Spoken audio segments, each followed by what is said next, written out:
जल ही जीवन है, यह सब हम बचपन से सुनते आ रहे हैं और समझते भी हैं, परंतु इसका संरक्षण यह हम सब की जिम्मेदारी है, ये शायद हम भूल जाते हैं। पानी संग्रह के लिए, पानी के स्रोतों को पुनर्जीवित करने के लिए हम लगातार प्रयास करें और हम इस विश्वास के साथ आगे बढ़ें कि पानी के क्षेत्र में पिछले 70 साल में जो काम हुआ, हमें 5 साल में 4 गुने से भी ज्यादा उस काम को करना है। हमारे प्रधानमंत्री जी ने न सिर्फ जल को जीवन मिशन बनाया, बल्कि हर घर नल पहुंचाने के संकल्प के साथ जन भागीदारी से जल संरक्षण के स्वप्न को साकार करने का प्रण भी लिया।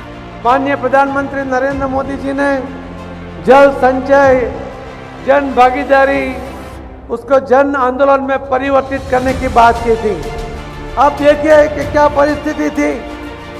माननीय मोदी जी के आने के बाद उनके दीर्घदृष्टि के कारण जो धीरे धीरे पानी की समस्या जो बढ़ रही थी, उसमें रुकावट आई है और धीरे धीरे पानी की समस्या कम भी होती जा रही है।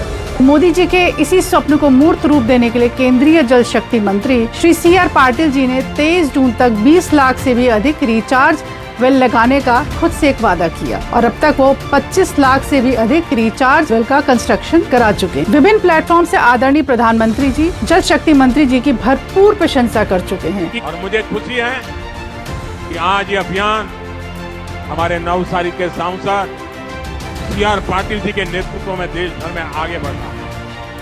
आदरणीय प्रधानमंत्री जी के नेतृत्व में जन भागीदारी से जन आंदोलन बन चुके इस अभियान में कई राज्यों ने रिकॉर्ड तोड़ रिचार्ज वेल लगाने का काम किया है। इस मॉडल की शुरुआत गुजरात से हुई, जिसका क्रियान्वयन अब लगभग पूरे देश में हो रहा है। नवसारी में ही 10,000 से भी अधिक रिचार्ज संरचनाओं का सफल निर्माण हुआ है। इसको लगाने की साधारण विधि, कम लागत, सुदृढ़ तकनीक और पब्लिक पार्टिसिपेशन ने इसे एक जन आंदोलन का रूप दे दिया है। अब तक छत्तीसगढ़ में 4,19,000, राजस्थान में लगभग 4 लाख, तेलंगाना में 3.5 लाख से भी ज्यादा, मध्य प्रदेश में लगभग 3 लाख, उत्तर प्रदेश में करीब 1.5 लाख, बिहार में 1,37,000, उड़ीसा में 1,29,000, कर्नाटका में 1,25,000, गुजरात में लगभग 1.25 लाख, आंध्र प्रदेश में लगभग 90,000 रिचार्ज वेल का निर्माण हुआ है। अब तक लगभग 25 लाख रिचार्ज वेल का स्ट्रक्चर पूरा हो चुका है। पाटिल जी के विजनरी थॉट प्रोसेस और उनका जन भागीदारी का संकल्प जन क्रांति बने, इसके लिए उनका अथक प्रयास हम सबको